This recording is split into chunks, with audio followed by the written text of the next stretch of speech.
Invite a Budget Blinds style consultant to show you how to transform your rooms just by changing your window coverings. Canada's #1 choice for window coverings. Visit budgetblinds.ca today. This is Newcap News with Annika Notveit. Good evening and thank you for joining us. Residents of Lloydminster got a big surprise at the gas pump. Prices jumped up nearly 20 cents a litre in less than 24 hours. If you're asking why, you may want to blame our neighbours down south. The 7th largest refinery in the U.S. is down to 50% of its capacity. That refinery is rated at 413,000 barrels a day and is a key source of gasoline in the Chicago market. So when that situation happens, the wholesale prices increase in Minneapolis, and therefore the wholesale or rack prices increase on the prairies, right across the prairies into northern interior BC.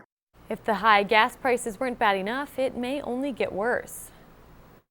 So with that refinery pretty well down, that's going to decrease demand for Western Canadian Select and therefore increase inventories of that product and also the inventories at Cushing, Oklahoma, which in turn is therefore going to drive crude prices down. I think we're heading towards $41 a barrel. So with cost crude oil being so low and gas prices set so high, are we being gouged? Yes, when you look at the cost of crude versus gasoline, the refining margins are astronomical at this stage, but I do believe this is a temporary blip. Analysts are saying if this refinery continues to remain in low capacity, there may be a shortage in supply. The city of North Battleford is under a boil water advisory after an error at its water treatment plant. The city says they're unsure whether partially treated water made it out of the plant. The Saskatchewan Water Security Agency says water should be boiled for at least 1 minute before being used for things like dishwashing, cleaning fruit and vegetables, and brushing teeth. In 2001, more than 7,000 North Battleford residents became sick after a parasite got into the water supply. It's no surprise that it's very hot in the border city, with temperatures rising up to 32 degrees. Alberta Health Services has issued a heat advisory for the central zone, advising residents to keep cool and protect themselves from the sun's hot heat. Chris Shaken has the story in this week's Healthy Living. Heat stroke can kill. Simple as all that. As amazing as the nice warm sun may be, too much of it can be dangerous. Heat-related exhaustion, skin burns, and heat stroke are a few consequences that can occur if you don't properly protect yourself. Anytime the temperature rises over 25 and you're out in the hot sun, you could get a heat stroke, also known as a sunstroke in the old days. And that involves vomiting, headaches, even fever if you really get too hot.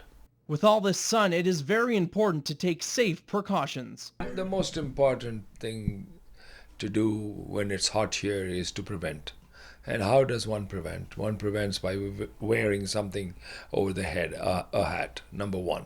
Number two, drinking lots and lots of water. Replace it with fluids, not alcoholic fluids, but regular fluids.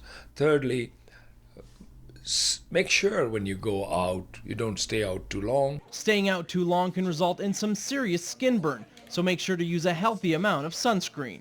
We always recommend, if you're going to be outside during the sun or under the sun, to apply sunscreen. Minimum SPF 30 is recommended, and to go up to, if need be, SPF 50. It's so hot, we got to keep the kids cool. It's so hot, I love the water. As dangerous as the heat can be for adults, it's even more important to protect children and avoid leaving them out in the sun for too long, and especially leaving them in a vehicle. When a child is left in the car for too long, the brain gets overheated, and the regulatory mechanisms in the brain malfunction, and they cannot adjust the temperature. So that's why the body gets overheated. Secondly, again, the child suffers from dehydration, and as a result of that, the kidneys don't get enough fluid in them, and so they also malfunction, and then the child has kidney failure.